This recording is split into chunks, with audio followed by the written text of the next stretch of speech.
नमस्कार, आप देख रहे हैं आज तक। आपके साथ मैं हूं अर्पिता आर्य। सबसे पहले सबसे बड़ी खबर आप तक पहुंचाएं। नए साल के पहले ही दिन दुखद खबर आई है। माता वैष्णो देवी भवन में भगदड़ में 12 श्रद्धालुओं की मौत हुई, 13 लोग जख्मी हैं। हादसा रात करीब 1 बजे से 2 बजे के बीच हुआ। पुलिस के मुताबिक 2 श्रद्धालुओं में बहस और धक्का मुक्की के बाद यह हादसा हुआ। प्रधानमंत्री ने हादसे पर दुख जताया और घायलों के लिए हर संभव मेडिकल सुविधा का निर्देश दिया। हादसे के कुछ वक्त के लिए दर्शन को रोका गया था, बाद में उसकी इजाजत दी गई। अब फिर से यात्रा और दर्शन बहाल हो गई है।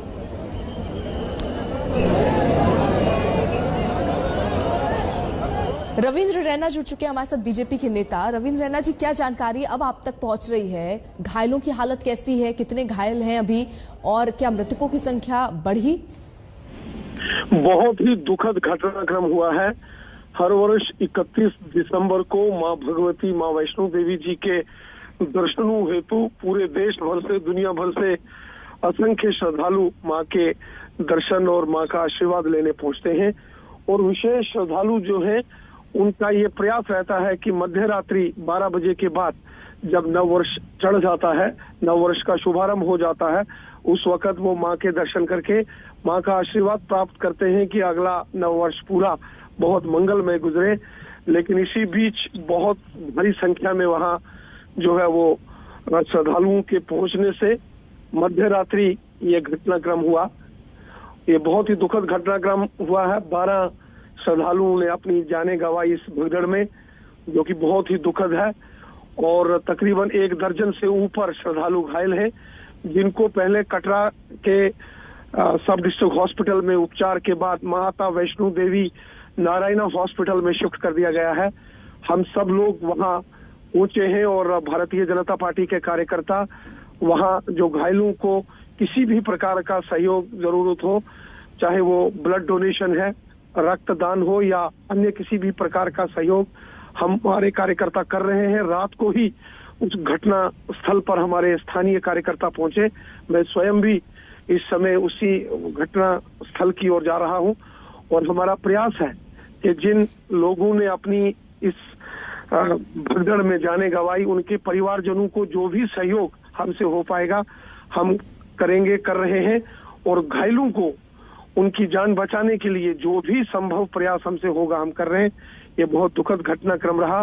प्रशासन के अधिकारी भी, डॉक्टर्स, पुलिस सब इस समय राहत और बचाव कार्यों में बहुत तेजी से अपना योगदान दे रहे हैं।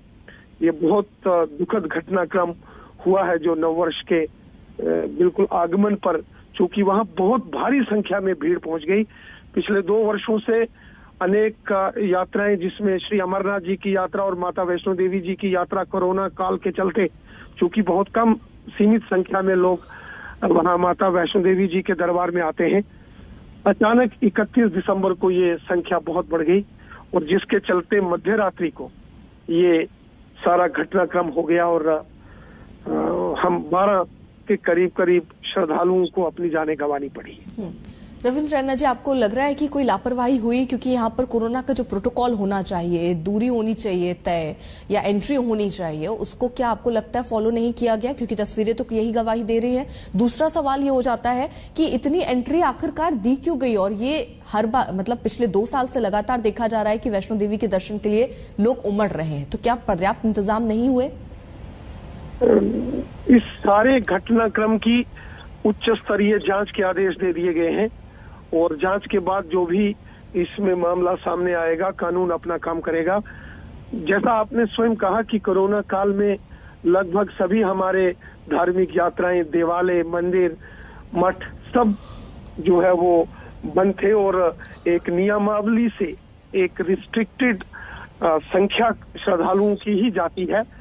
लेकिन चूंकि आप भी जानते हैं, हर वर्ष 31 दिसंबर को हमने स्वयं देखा है कि जैसे नवरात्रों में एक मेला लगता है, नवरात्रों के पर्व पर माता रानी के दरबार में, उसी प्रकार श्रद्धालु नव वर्ष के आगमन से पहले बड़ी संख्या में मां के दर्शन करके आशीर्वाद प्राप्त करते हैं।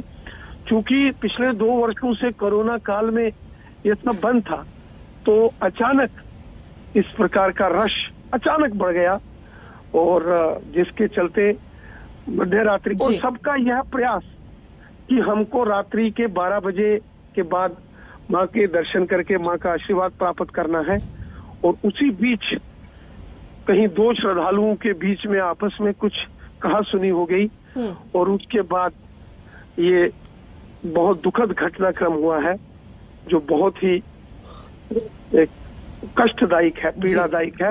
वो सभी परिवारजन एक करके वो सबसे हम यहाँ से संपर्क कर रहे हैं, जिनकी जांच के बाद जिनकी आइडेंटिफिकेशन हो रही है, उनके परिवारजनों से हम संपर्क कर रहे हैं।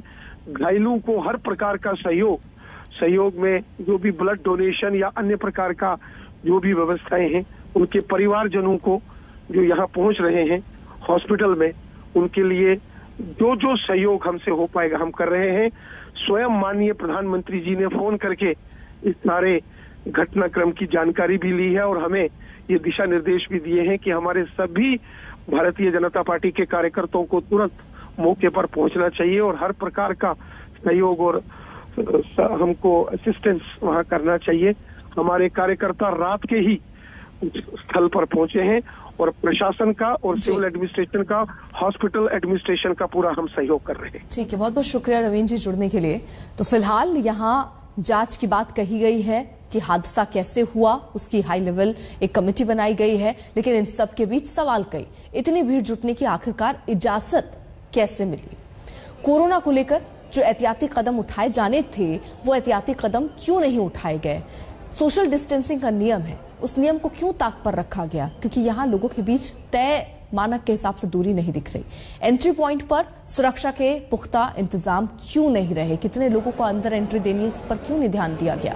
भीड़ का अनुमान था तो पर्याप्त इंतजाम उससे निपटने के लिए यानी भीड़ पर कंट्रोल पाने के लिए क्यों नहीं हुआ? तय तादाद से ज्यादा लोगों को जाने की इजाजत आखिरकार क्यों दी गई? तो ये कई सवाल हैं जो अपने आप में अब इनका जवाब पाना बेहद जरूरी, क्योंकि 12 लोगों की मौत भगदड़ की वजह से हुई।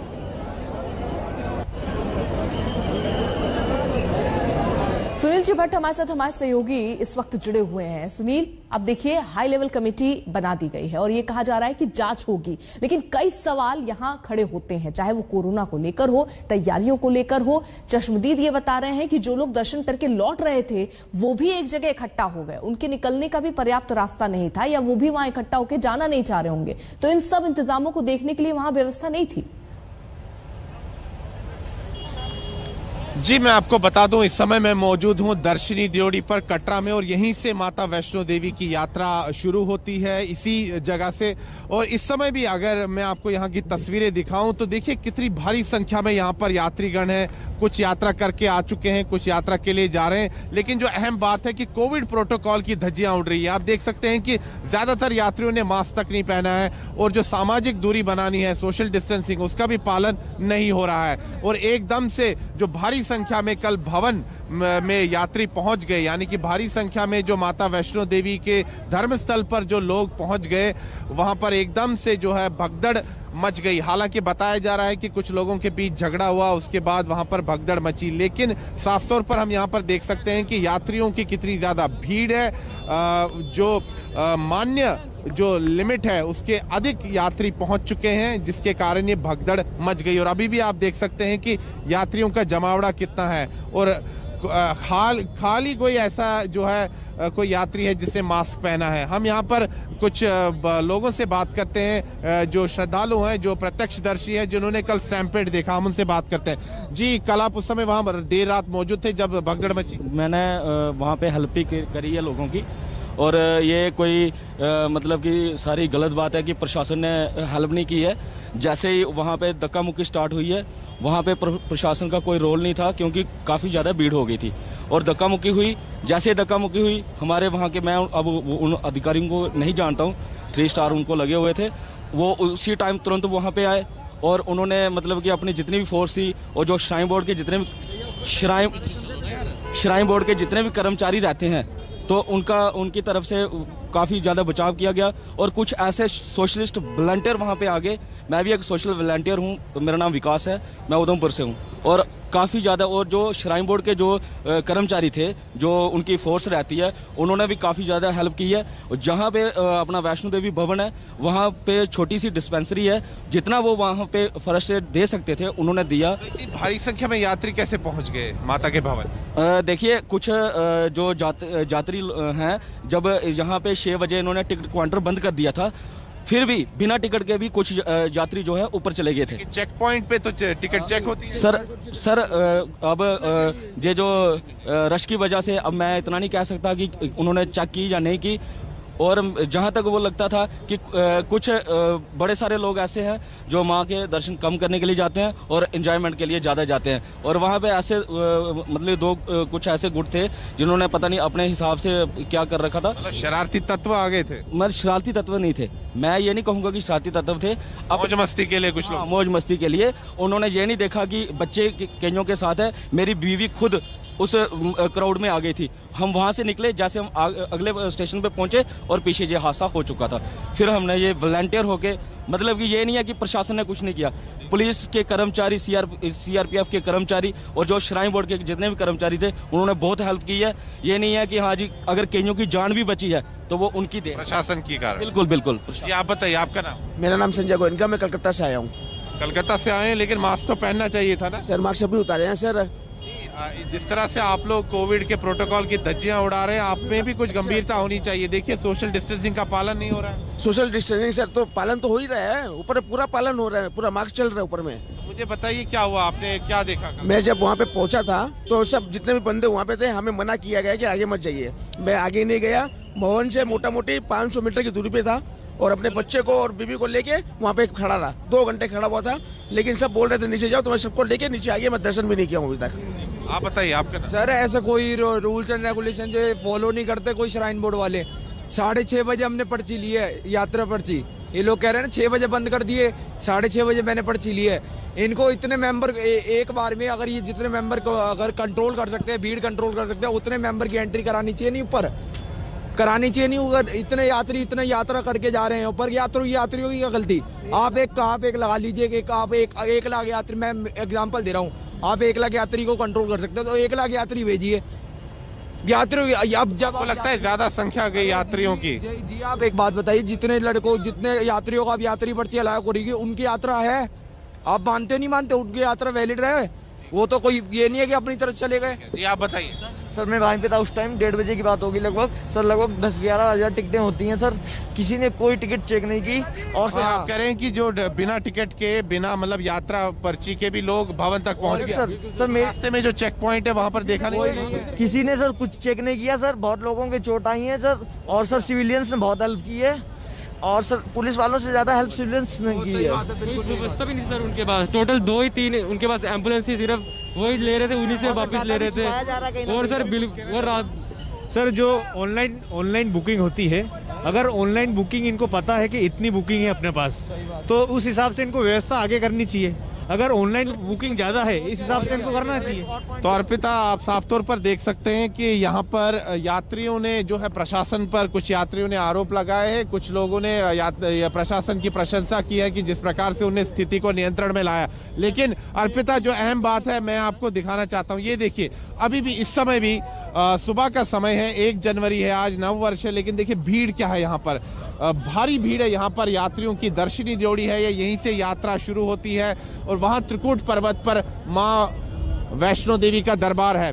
तो यहाँ पर देखा जाए तो यात्री लोग जो आए हैं देश भर से आए हैं, समूचे देश से, कोविड के प्रोटोकॉल का पालन नहीं हो रहा है। और जो बात सामने आ रही है, जो आई विटनेसेस कह रहे हैं, जो चश्मदीद कह रहे हैं, उनका कहना है कि कल कई लोग जो है बिना यात्रा पर्ची के भवन तक पहुंच गए और रास्ते में उनकी पर्ची जो है उसको चेक नहीं किया गया, जिसके कारण भारी संख्या में भीड़ भवन तक पहुंच गई और उसका नतीजा यही हुआ कि एक भगदड़ मच गई और दुर्भाग्य से उसमें 12 लोगों ने अपनी जान गंवा दी और 13 लोग अभी भी अस्पताल में भर्ती हैं और वो अभी जिंदगी और मौत से लड़ रहे हैं। बिल्कुल, अब देखिए कई सवाल यहाँ खड़े होते हैं और इसीलिए जांच कमेटी भी गठित की गई कि आखिरकार ये भगदड़ हुई कैसे, क्या कोई लापरवाही हुई या प्रशासन की कोई कमी रही, उस पर आगे जांच चल। नए साल के पहले दिन ही दुखद खबर आई। माता वैष्णो देवी भवन में भगदड़ में 12 श्रद्धालुओं की मौत हुई, 13 जख्मी हैं। हादसा रात करीब 1 से 2 बजे के बीच हुआ। पुलिस के मुताबिक 2 श्रद्धालुओं में बहस हुई, धक्का मुक्की हुई, जिसके बाद हादसा हुआ। प्रधानमंत्री ने हादसे पर दुख जताया।